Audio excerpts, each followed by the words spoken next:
Salut Aurélie. T'es où? Qu'est-ce que tu fais?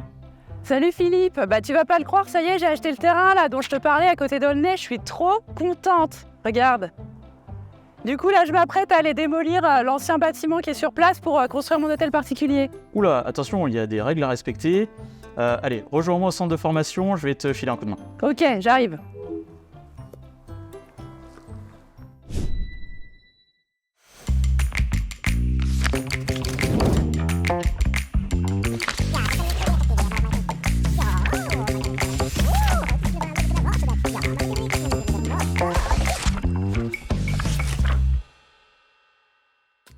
La RE 2020 s'applique en fait à tous les nouveaux permis de construire des logements depuis le 1er janvier 2022.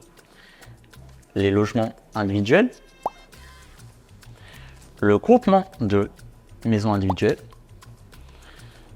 ainsi que les logements collectifs.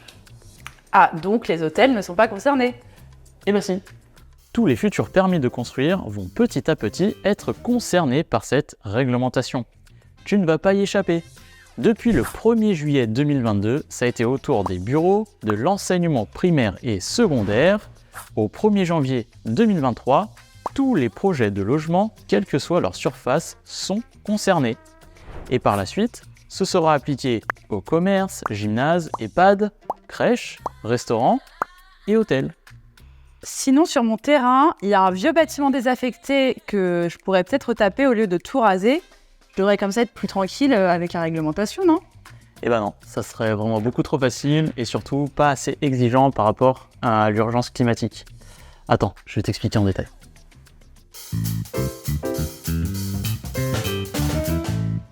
Quand tu vas rénover ton bâtiment, c'est vrai que tu ne seras pas concerné par la RE 2020. Par contre, tu devras te soumettre au DPE. Dans ton exemple, il y a de fortes chances que son DPE ait une étiquette F ou G. Soit un logement à consommation énergétique excessive. Depuis le 1er avril 2023, dans ce cas-là, tu es obligé de passer un audit énergétique. Un audit énergétique, mais c'est quoi l'objectif? Me pénaliser?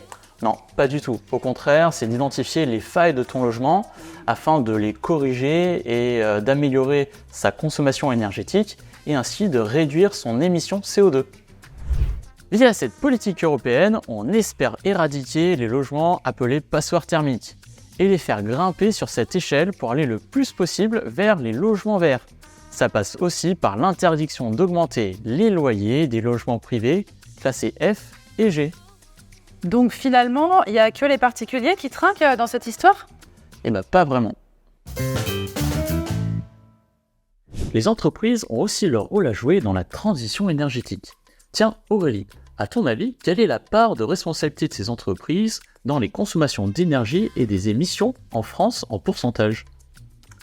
Écoute, tu me poses une colle là. Je dirais que les entreprises représentent 30% des émissions et 20% des consommations. Bon, et ben en fait, tu étais vraiment pas loin, puisque dans le secteur tertiaire, elle représente donc 27% des émissions. Et là où tu avais sous-estimé, c'est qu'elle représente 45% des consommations d'énergie globale en France.